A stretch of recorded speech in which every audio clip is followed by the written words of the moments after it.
That evening, as Chuma was watching TV, Kevin was using her laptop to track the whereabouts of his phone using the Find My Phone app. He located the phone and gave Chuma the address where the phone was last showing, a phone shop along Chikacha Road. Chuma recognized the address as Patel's phone shop. She said she would pay the owner of the phone shop a visit the next day.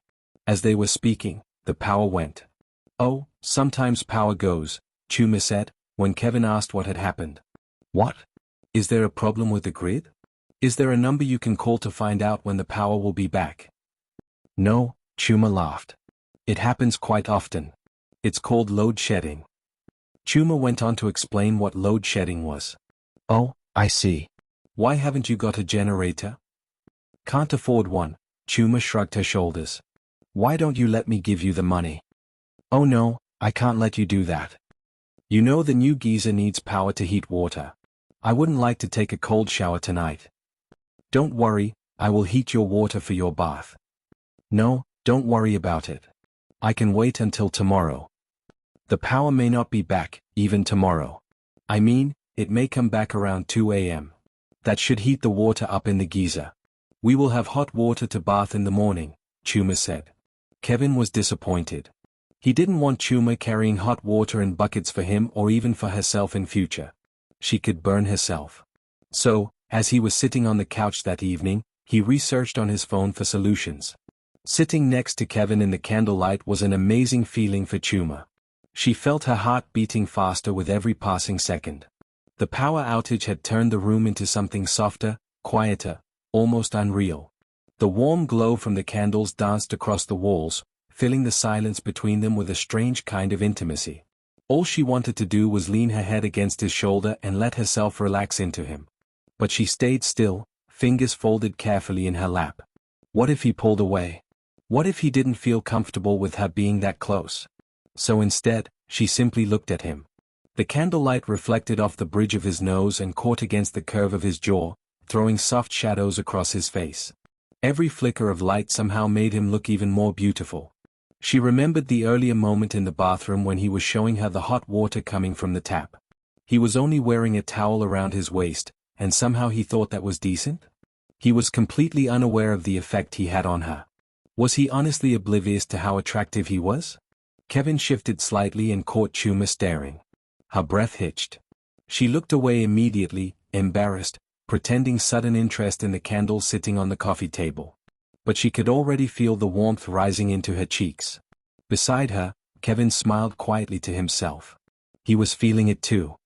The silence between them stretched again, but this time it felt heavier, charged with something unspoken. Chuma adjusted herself on the couch, and as she moved, the back of her hand brushed accidentally against his. A tiny touch. Barely anything at all. Still, it sent a sharp wave of heat through her chest.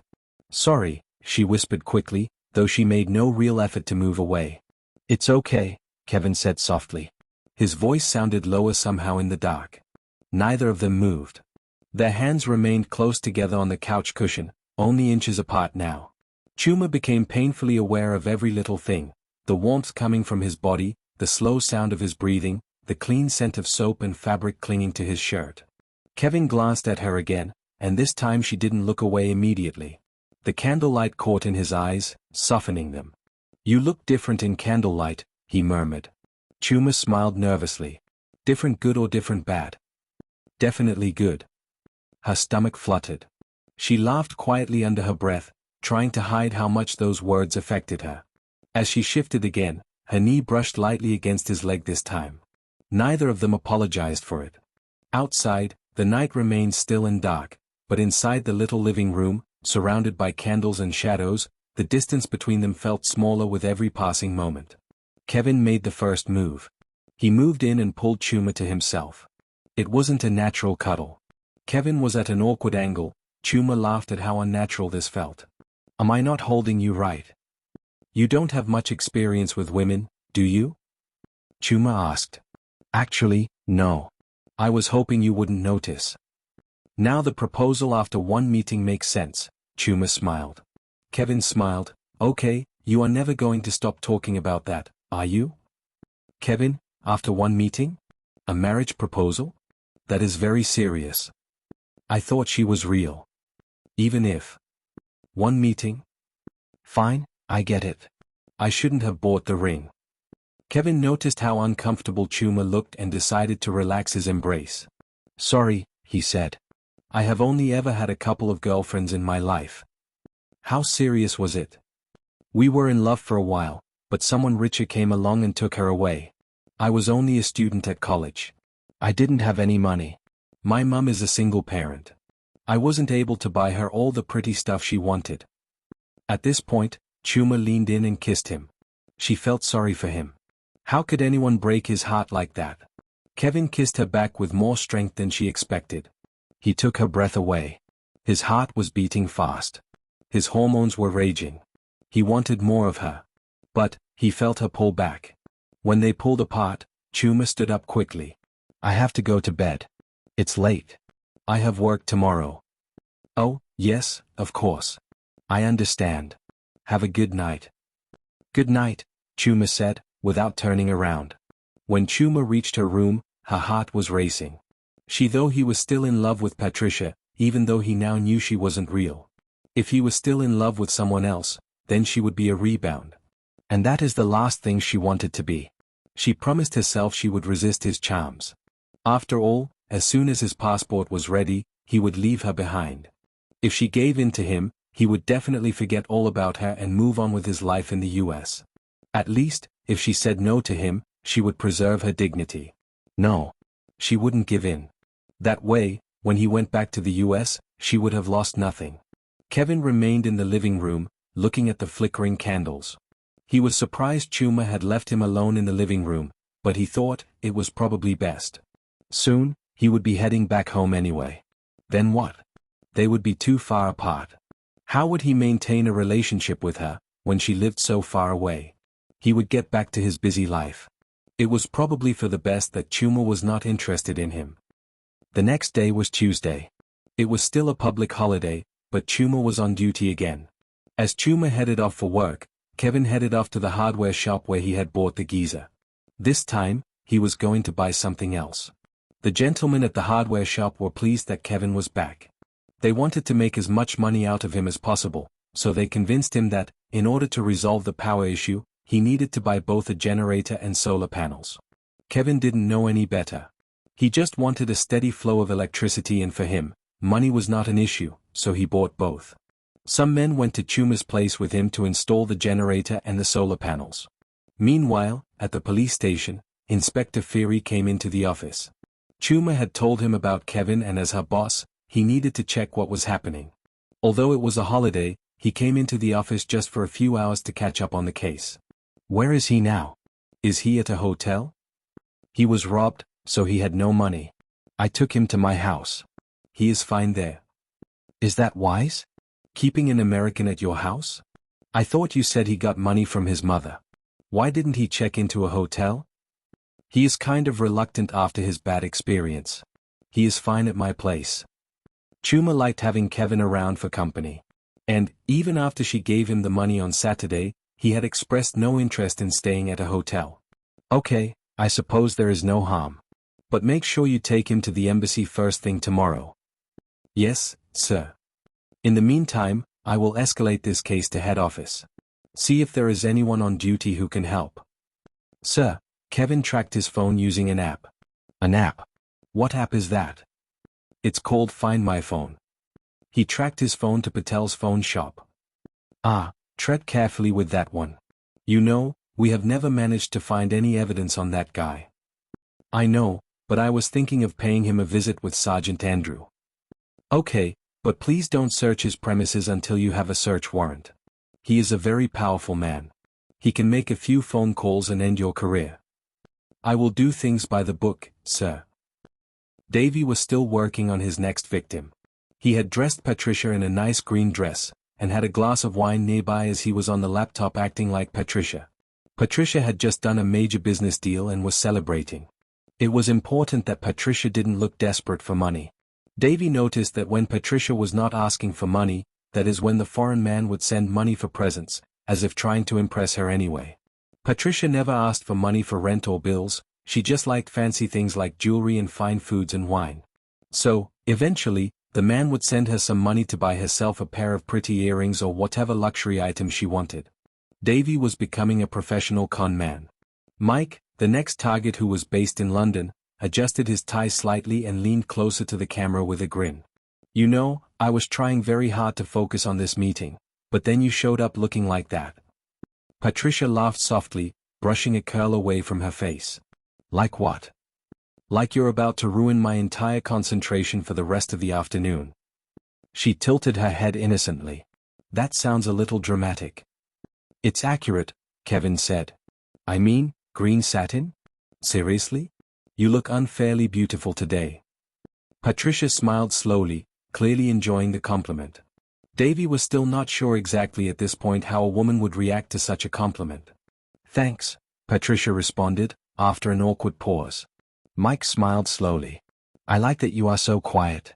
Most women never stop talking, whether you're listening or not. She gave him an innocent look. Maybe I'm just a good listener. You're amazing, he said. Sergeant Chuma and Sergeant Andrew went to Patel's phone shop. She didn't think they would find the phone, but they decided to take a look anyway. Well, if it isn't my favorite police officer, Sergeant Chuma, Patel greeted, with a little too much enthusiasm. He knew he was untouchable, not without evidence. A tourist was robbed last Friday. His phone was taken. Has anyone brought any new phones to you recently? A phone? What model? It's an iPhone 16. It's black and has a photo of an American man inside the cover. I can't say I have seen that. No, sorry. I just thought I would ask, since you own a mobile phone shop. Maybe someone tried to sell it to you. Patel's assistant looked up from the shelf when he heard that the missing phone was a new iPhone 16. Chuma noticed. No, sorry. But if I hear anything, you will be the first one to know. Patel was calm, a bit too calm. But Chuma had seen the reaction she needed to see. She knew they had the phone. If they got the phone, that means they knew who the thieves were. Maybe Patel was involved with the thieves who were robbing tourists somehow. Thank you, Mr. Patel. Have a good day, Chuma said. When they walked out, Chuma turned to Andrew. We need to search his premises, she said. We can't do that without a search warrant, Andrew said. I know. Today is a holiday. The warrant office is open tomorrow, meaning if we start the process tomorrow, it should only be ready by Friday. He would have got rid of it by then. There is nothing we can do. However, Kevin tracked his phone to that shop. If we get the warrant, we can come back and search the shop on Friday. Back at Chuma's place, Kevin and the handyman had just finished installing the generator and the solar panels.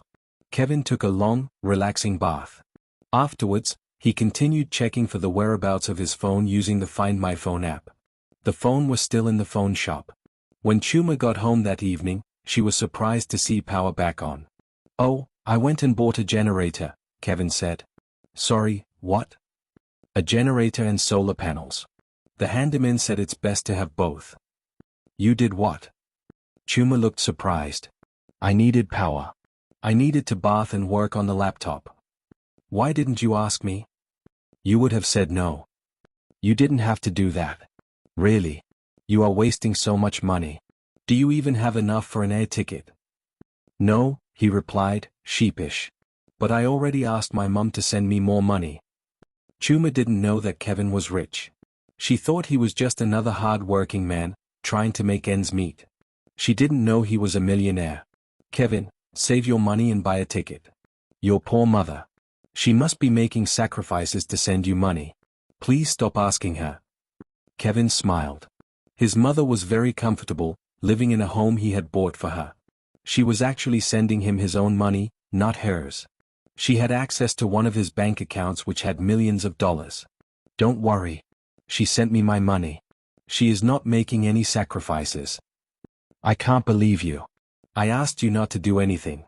You can stay here. Don't feel like you need to fix anything. Okay, if it makes you feel better, that is the last thing I'm buying. You promise? Chuma asked. Promise, Kevin smiled. Meanwhile, back at Patel's shop, Patel was frantically looking through his drawers for Kevin's phone. Wait a minute, how did they know it was here? Of all the phone shops in Lusaka, why here? Then he realized that perhaps Find My Phone was still running.